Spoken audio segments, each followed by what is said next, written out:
Hey guys, what is up? It's me, Looksbylottie, and welcome back to my channel. If you're here on my channel for the first time, then welcome. So glad that you're here. This is not my usual setup. I just moved. We are currently filming in my dining room. You can hear the sound of birds chirping, the air running. So it is what it is. I currently don't have a vanity set up because I don't have a vanity. So things are gonna be over here for a little while. I hope you don't mind. I'll be putting up my background in a little bit. And for those of you who are coming back, welcome back. So glad that you're here today. It's time for my favorite video of the month where I get to complain about different product releases. Love it or leave it.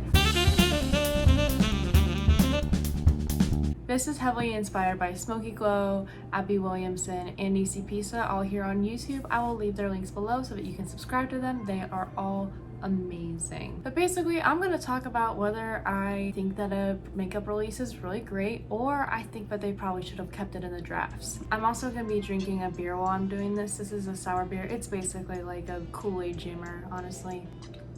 Sour passion fruit, Edmund Toast from South Carolina. Proof that I do live down here, despite other people not thinking that I can talk smack on the internet about it. Before we get started, I do want to make some disclaimers. Just know that these opinions I'm going to give are just my opinions. You do not have to take them as fact. If you like a makeup product, even though I'm ragging on it, then go get it. Or if I love a product and you hate it, then don't buy it. Remember, we are all just on a floating rock in space and we have to pay rent. Like, nothing matters. Another note that I want to make that I didn't get to in my last video is that I get all my makeup news either from the makeup pages themselves or from Beauty News Official. I highly suggest following them for all your makeup updates. You can find them on Instagram, YouTube, and TikTok. Support small creators like me.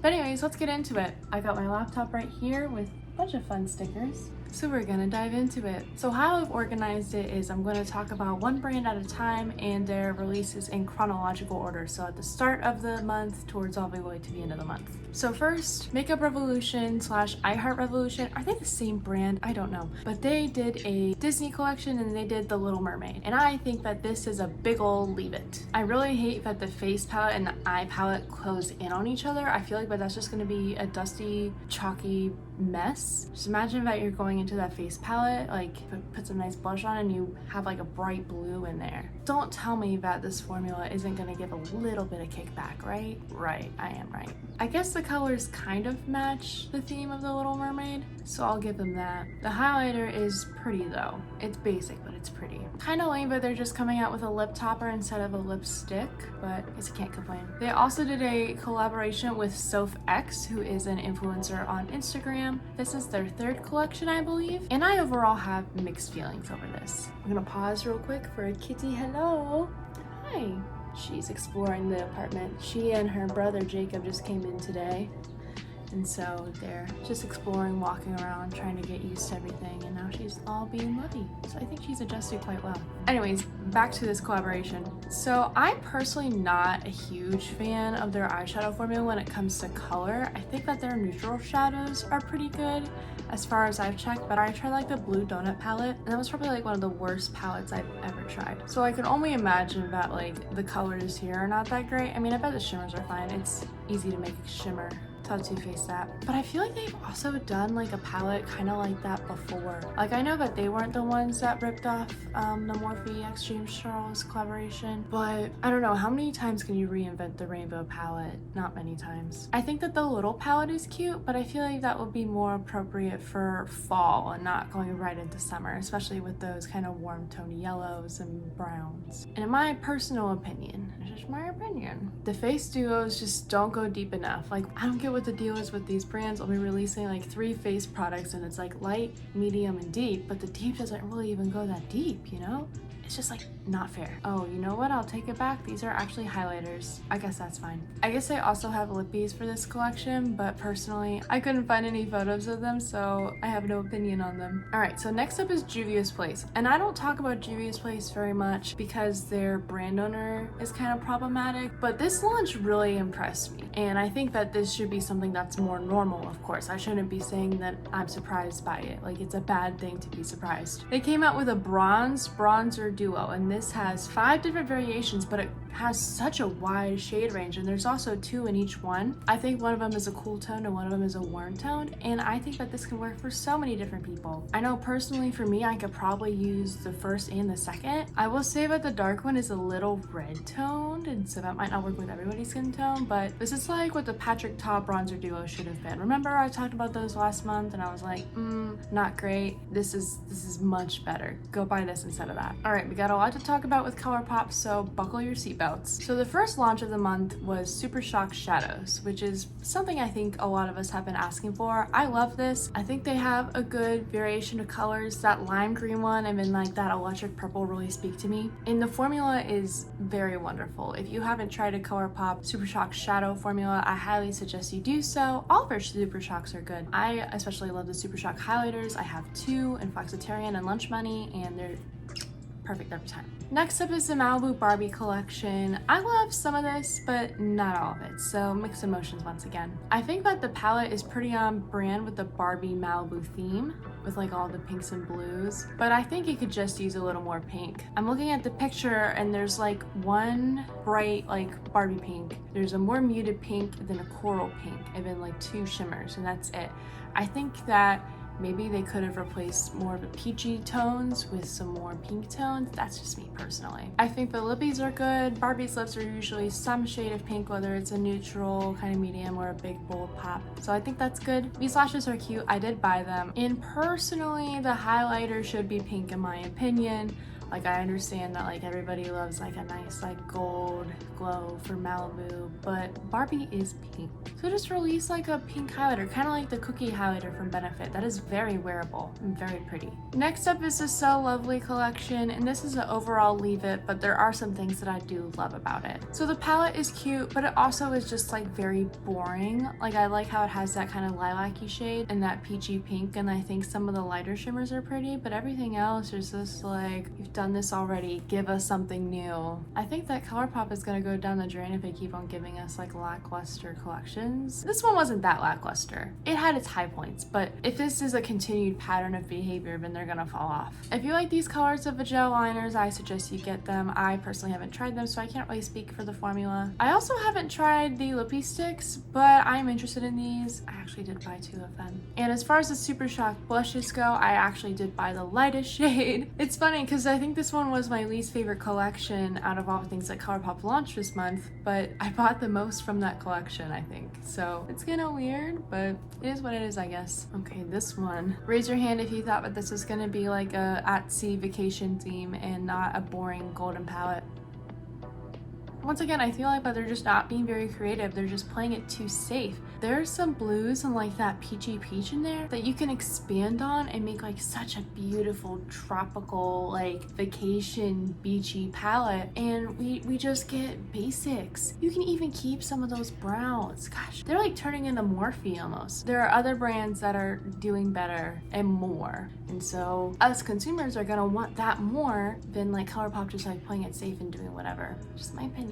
Now this last collection, I didn't really expect it. I thought this was just kind of a rumor, but yesterday, I'm filming this on Memorial Day by the way, but yesterday 3 new palettes apparently launched at Ulta from Colourpop. Now Colourpop, I haven't seen them post anything about this on their Instagram, so I don't know why they're doing this. I don't know, maybe if this is like an old release that like, I genuinely don't know. So there are 3 palettes: Lust for Dust, High Tide, and Fine Feathered. And I think that they're all right. You know, they're fine. So overall, love it. Glad they're getting into more color without being too terribly boring. So I think that the Lust for Dust palette is a good like kind of summertime going out to the bars or going out to dinner, to your rooftop bars, summer vibes, like that kind of palette, but I don't think it'd really be good for much else. For me personally. High Tide is my fave. I love all those teal shades, and I might pick this up if I'm able to.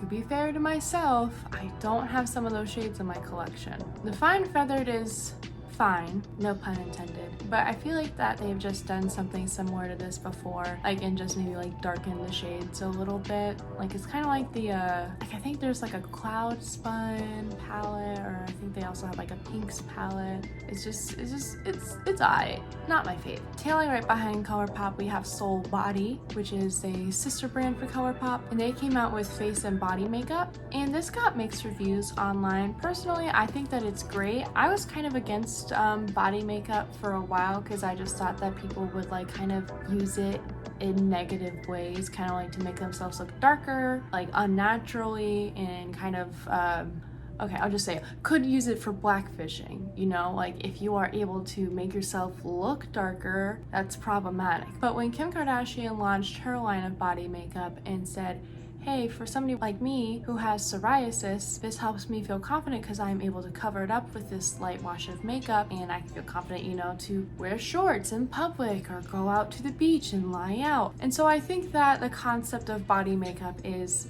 not the worst thing. I think if used in the right connotations, I think it is great. For this launch, I think it does cover a decent range of skin tones. However, I noticed that a lot of people are commenting that there's not a lot of differentiation in undertones. So if you put on like, you know, foundation that is not meant for your skin tone, it can make everything look kind of weird. So I think that maybe they should have launched a few more with differentiating undertones, but otherwise, I think it's all right. I don't have that many issues with it. BH Cosmetics had 2 launches for the month of May. The first launch, the Emerald palette, it's a leave it. I don't know what they're doing with these different kinds of like birthstone palettes, but they're really doing everybody dirty. Like when you think of Emerald, like you think green, but like this has only like 3 green shades. Like I would want an entire green palette, like that deep jewel tone green for the entire thing. I don't want browns. I don't want an orange. Like, what is that? So not for me. It's a nada. But then they also came out with a big Say It collection, and I actually really like this idea. It is kind of like, you know, trying to be cool and hip with the young kids, which is my entire brand, of course. So I think that's why I love it. I think they have like 6, 7, 8 palettes. I don't know. We'll count them together. And the color stories that they're giving are actually pretty good. And I also like that they all have a lippy to match with the palette. I think that that's cute that like the 2 and 2 go together. Let's go through. First is Low Key Love You, which I think is more of like a neutral feel of a palette with like a pop of red. It's not, you know, the full red, but you know, low key love, you know, not totally full of hearts. Understandable. Then there's Let That Ish Go. I'm not gonna cuss on my channel. Sorry. I think this has a decent ratio of colored to neutral shades. Like these all can work pretty well together. Optimistic AF. Personally, I wish there was a little more yellow and orange tones in this one. I think that one would have made it stand out a little bit more for me. I personally just want this one just because of the name. I think the color story is fine too, but just imagine using this like you are on YouTube channel. Okay, now I'm gonna go into the off palette, and I just like that idea. I think that'd be funny. Looking Like a Snack. Personally, more pinks, more hot pinks make it feel hot. Also, with the black in there, it just kind of makes it feel like that this is kind of like an emo, grungy type moment. Like we're going back to the scene days of 2005. I don't want to go back there. Like we've all grown as a society from there. Although I do enjoy emo nights sometimes. Hashtag rawr. I think the Do Not Disturb palette is my favorite. I might pick this one up like legitimately because I think the color story is very nice. I think it all just works well together. I think all the lippies that pair with their respective palettes are all pretty good. I've never tried their formula, so I'm just going off of my brain. And there also is a brush collection, which I think is simple yet effective, especially for beginners who might not know. But also you have to keep in mind that you can use brushes for different things. Like my dummy self might use the diffuse to like pack on a shade and it'll probably work just fine. Also kind of wish I came out with a liner brush with this, but I'm not gonna yell at them. All right, now let's go into NARS. And NARS came out with I mentioned this in my last video, but I'm gonna mention it again. Dear brands, please stop using sex in your products. It's uncomfortable to talk about.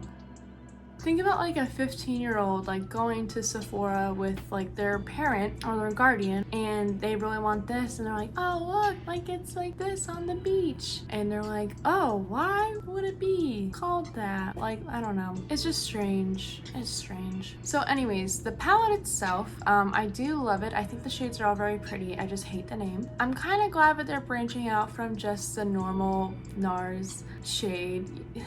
I think that this actually kind of does go well. Like, I mean, it has like its light shades of blush, it has its dark shades of blush. I think it could go darker, but you know, a girl can dream. Maybe if they did like 2 palettes, like they had this one and then they had another dark one, but I don't know. I'm just a person with 75 plus subscribers on the internet. All right, so Natasha Denona came out with their Zendo palette. I will say that I am loving it. I will not buy it, even though it is their cheaper kind of $65 instead of like $130 or whatever. The formula, it's good, but it's not going to change your life. And personally, I don't need a muted rainbow palette in my collection. I already have enough of that. If you like it though and are willing to spend $65, then go for it. Do you, boo? This one is very upsetting. Makiage did a collaboration with Carly Bible, and I like Carly Bible, okay? I think she is a glowing goddess, a queen. She just had a baby.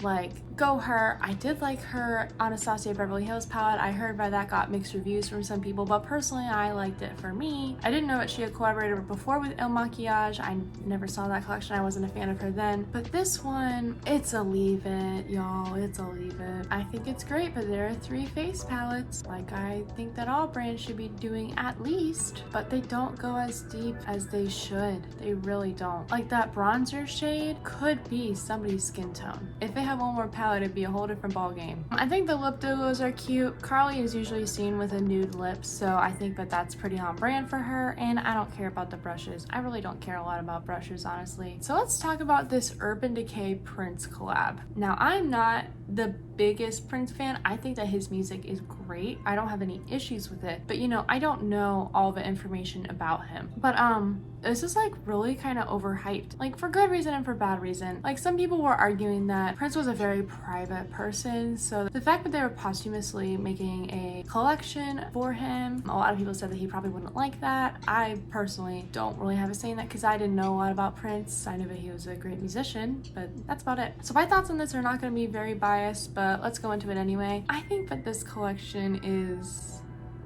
something. So there are 2 palettes, one that I would describe as more neutral and the one that's more colorful. I think the shades in the more neutral palette could be a little more vivid. Like, they just seem kind of muted, and Prince, as far as I know, is not a muted person. He was very loud and vibrant. The second one though seems right up his alley. I haven't seen swatches for any of these, so I don't know how well they perform, but you know, a little more color added in. I think that that's more of his style. I just hope that they're not ashy, you know, but they actually look good. The liner doesn't really seem like anything too special, except for the fact that, like, you know, they're associated with some of his song names and it has his logo. You could probably get something just as good at TJ Maxx. The highlighter is kind of embarrassing. Like, they should have multiple shades of highlighter. Like, the fact that it's just like that one like kind of liquid thing, like, I don't know, I just don't like that. I mean, I guess it's kind of a universal, but like, I don't know, did Prince wear a highlighter? Was that his favorite shade? I don't know. Brushes I don't care about. My only question about the powder is, why did they only release 1 shade? Like, powder cannot really be universal, so I don't get it. I will say though that I think the packaging is a lot better than like the Game of Thrones collaboration. You guys remember that one? That like huge chunky funky mess? Yeah, was not a fan of that. Let's talk about a brand that I don't hear about a lot anymore. I used to hear about this when Riley Rose was still a thing, but they are gone. So Winky Lux came out with this Galaxy Kitten palette, and from the packaging you would think it would be something else, but when you look inside, it's like, huh?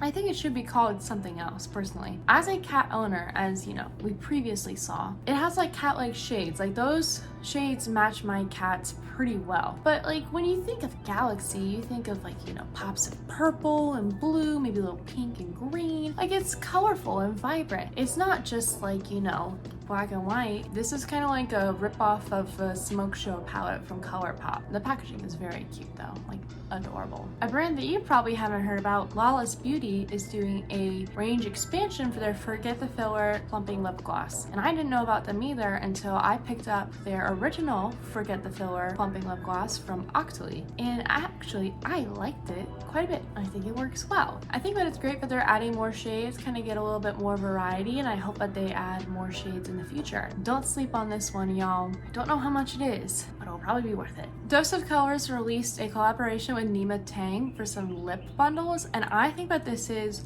wonderful. I would like to think that Nima got a lot of creative control with this, so I think that she really worked well to pick these perfect shades that I think will work beautifully on deeper skin tones. I mean, probably with all skin tones, but especially on deeper skin tones. And so I think this is a bomb collab. The only thing that I wish that they would have done is that they would have released these in singles, because I was looking at like maybe 1 or 2 products, but getting all 4 was a little bit out of my price range. So I'm hoping that maybe in like a month or 2's time they'll start releasing them by singles and I'll pick one up. I haven't actually tried them before. I only know them because Amberlynn Reed always mispronounces it as Dose of Colors. It's like it's dose. It's just right there. Dose. And the last thing I got is, I'm pretty sure that's Dose of Colors. Hopefully I'm not wrong. Tarte Cosmetics did something that was following the trends. What? They've released a Hydroflex Serum Foundation, so you know, kind of like a CC cream, and I think that this is a really good decision for them, and so I love it. They have 32 shades, which as we know is much better than their previous track record with releasing foundations. And it's also not just 50 shades of beige. I think it has like a pretty good gradient from light to dark. It's also vegan and it has hyaluronic acid, which Colourpop Cosmetics has a CC cream with hyaluronic acid, and I really like it a lot. I think it works well on my skin, so I think that this would be really great, especially with somebody who has a similar skin type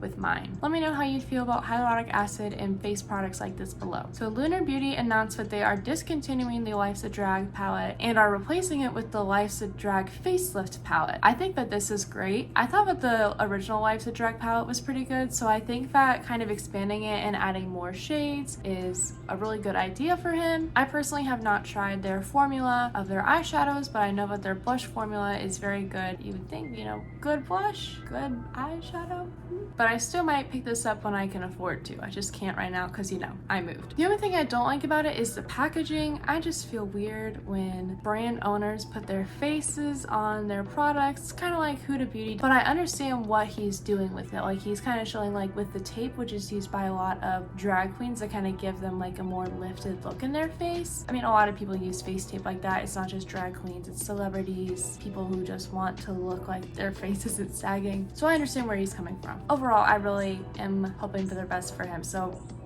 go Manny. Benefit Cosmetics is making weird decisions again. They came out with their Hula Contourist palette, which I couldn't find on their Instagram page, but it is on their website. Personally, this is a leave it. No person needs 4 contour shades like this. Like, I could probably use the top 2 with like the Hula Light and the normal Hula. The bottom 2 I would never touch. This is left best for a working makeup artist or people who want to share their makeup with their friends, which is not sanitary, so don't do that. Just come out with darker shades of Hula. All right, let's talk about MAC Cosmetics. I don't personally buy from MAC. They're not cruelty free, and honestly, they just don't interest me. They had 2 releases this month, and I just had to talk about them. First, they did a collaboration with Cruella de Vil, which was a movie that was just launched like this past Friday. I didn't see it. I heard that it was kind of not great, which isn't great because Emma Stone is pretty cool. I feel bad that like the movie didn't do well for her. But anyways, this collaboration is a hot mess, so it's an overall leave it. Like,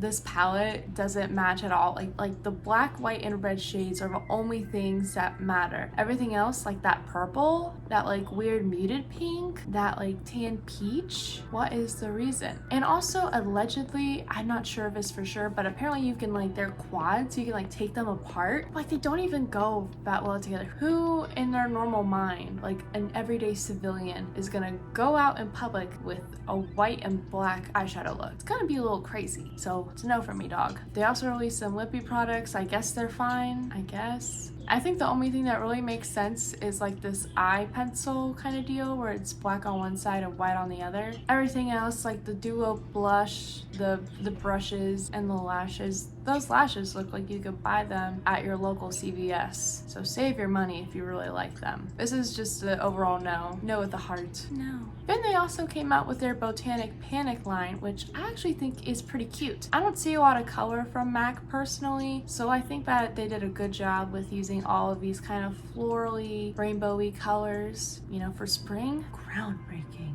Although it's used for summer. The highlighters look very pretty, don't have any issues there. And also the lipsticks look cute and they look like they can match well with some of the looks that you can make with the eyeshadow palette. I saw some people say, oh, it's just repackaged Ruby Woo. But like if you do something well enough, I don't know. But then that's also like the same issue with Huda, like just using Huda for everything. I don't know. But I'm glad that they're doing something that's not boring and it makes sense. I talked about this briefly in one of my videos on Glamlite, but they released the Red Velvet Cupcake palette. And I think that it's a love it overall. As long as it's their standard eyeshadow formula, usually the smaller eyeshadow palettes, usually, not all the time, but they tend to lack in quality and the pigment just really isn't there. It kind of just blends into nothing. So as long as it's the same formula as like the cake palette, the Ice Cream Dream palette especially, it'll be fine. If you don't support J-Star like I do, but you still want the blood sugar, this is kind of like blood sugar, except I think it's kind of missing some like the more purple vibes. Or no, there's purple in that. I think it could use a little more red personally, just like maybe 2 more red shades. All right, let's talk about Morphe. We got a lot to cover and I have a lot of feelings, so get ready. So at the beginning of a month, Morphe announced that they were doing a collaboration for brushes with Makeup by Ariel. Now, if you don't know who he is, I understand, but he is Kylie Jenner's personal makeup artist. I don't know if he does any of the other Kardashians' makeup, but I know that he definitely does work for Kylie. But otherwise, like if you don't really follow the Kardashian Jenner family that well, you won't really know who he is. So a lot of people are just like, who is this guy? So this is a leave it. And also we all know that like Morphe brushes are fine, but you know, you can get better brushes for around the same price elsewhere. Like I don't even have to look at the prices to know that these are going to be way overpriced. And either way, you could just get like a normal brush, like not a collaboration brush from Morphe, and it'll be way cheaper. We know just because it has a name attached to it that it's going to be more expensive. Next up, they released the Sweet on Hue palette. Personally for me, knowing their pastel formula, it's a leave it. Last time they did that palette, it was not good. Those shadows were terrible. I pulled it out like a week and a half ago because I wanted to give it one last chance before I threw it out. It was not good. I would pack it on my eye and then I would blend it and it would go away. I'm like, I can't do this. I feel like Morphe is recently starting to become the new Colourpop. Have you guys noticed that? Because they've been doing launches like almost every single week for at least the past 2 months. I think maybe in April they only had 2 launches, but still, they're doing too much. And now this is the one that enrages me the most. So Morphe 2, so like the sister brand of Morphe, they decided to release the Quad Goals multi-palettes.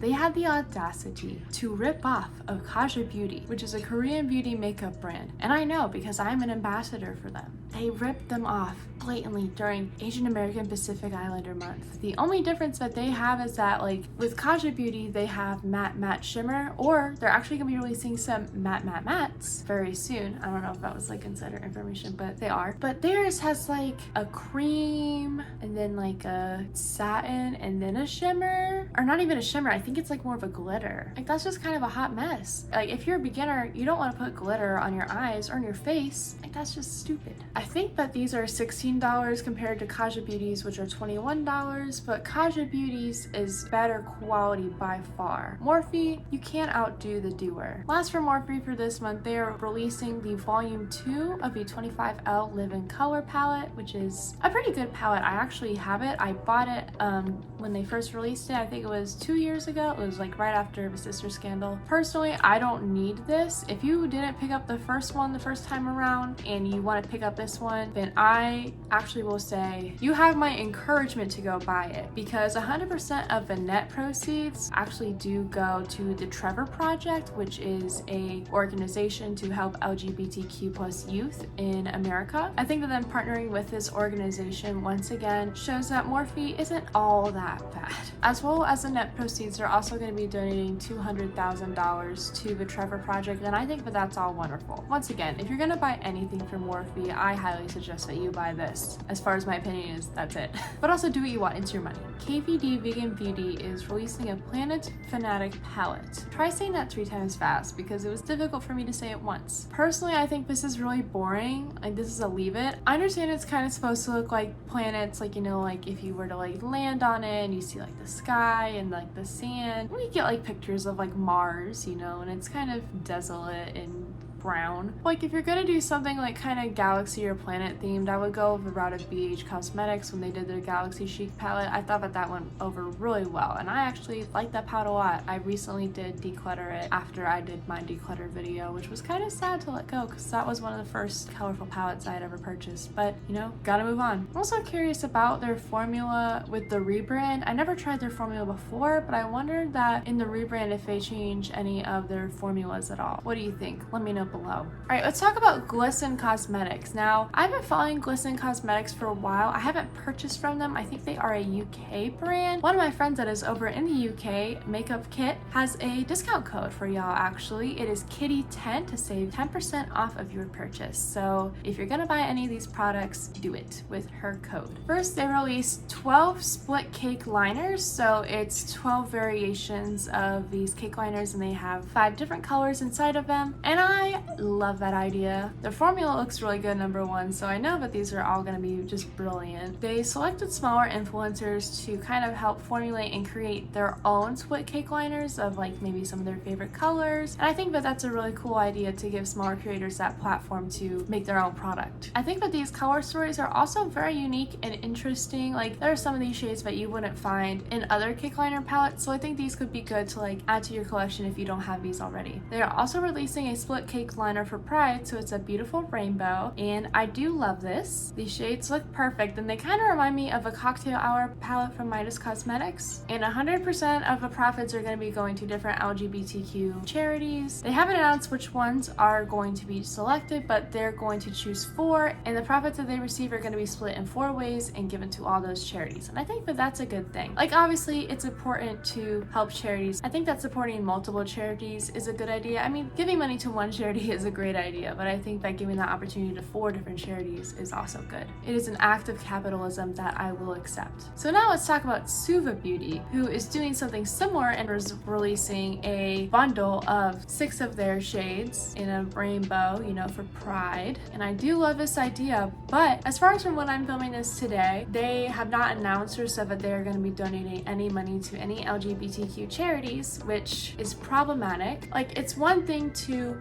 make a product and donate the money, the proceeds, to different charities, but it's also one thing to just profit off of the money and not donate anything. It's just making money off of other people's struggles, because a lot of people struggle, but the LGBTQ plus community still goes through struggles to this day, and it's just so sad to see that brands just kind of want to hijack people's struggles in order to make a quick buck. It doesn't really sit well with me, and that's a shame because I've heard that their formula is so good, but I don't want to support or tell you guys to support a brand that isn't going to be, you know, giving back to the community that they are profiting from. Not good, not good. So Huda Beauty announced that they are creating a sister brand called Glowish. I like the idea that they are coming out with vegan products and also that the components are 100% recyclable, so good for the environment, and they're also following the trends of, you know, light, fresh-faced makeup. But, and I mentioned this before, and I'm going to be mentioning it again, do we really need makeup to act as skincare? Like, I guess it's kind of a cool idea for it to be a 2-in-1, but I prefer to have my makeup separate from my skincare. That's just me though. And also, I'm curious to wonder, maybe she has other launches that are coming out that don't exactly fit Huda Beauty itself, and that's why she's releasing a new brand, but like, this could have probably just gone under Huda Beauty and gotten the same reception, you know what I mean? But overall, I think that the shade ranges are decent. Like, I mean, it's not 50 Shades of Beige, and I think those are highlighters that she's launching. They look pretty. e.l.f. Cosmetics had 2 launches this month. They expanded on their their Jelly Pop collection. I think they had like a Jelly Pop primer, I think. I don't know. And so I think they added like some more skincare products and like some lip glosses. I think I like it, but I'm not gonna buy it because I don't really know how well their skincare products perform, so I'm not gonna risk it. They also recently released an acne fighting putty primer. I did try their putty primer in a video and I think I liked it, so I like the idea of this, but once again, do I need a primer that also fights back acne, or can I just like do that with something else? I don't know. Somebody tried and let me know how it is. And actually, I think that is everything. Sorry that this video is going to be so long. How do you feel about what brands did this past month? I think a lot of them really went a little hard and they really thought that they did something there. But let me know down below your thoughts on this past month's launches. Was there anything that you picked up? Anything that you hated, loved? Go ahead and tell me. Let's talk about it below in the comments. Thank you so much for watching today. I really appreciate every single one of you, especially those who watched all the way to the very end. Go ahead and leave a like, leave a comment, share this with a friend, and make sure that you are subscribed and turn on your notifications so you know the next time that I post a video. Hopefully once I get things settled, that I'll be able to post videos more regularly. Once again, thank you guys so much for watching. I will see you in the next one. Bye!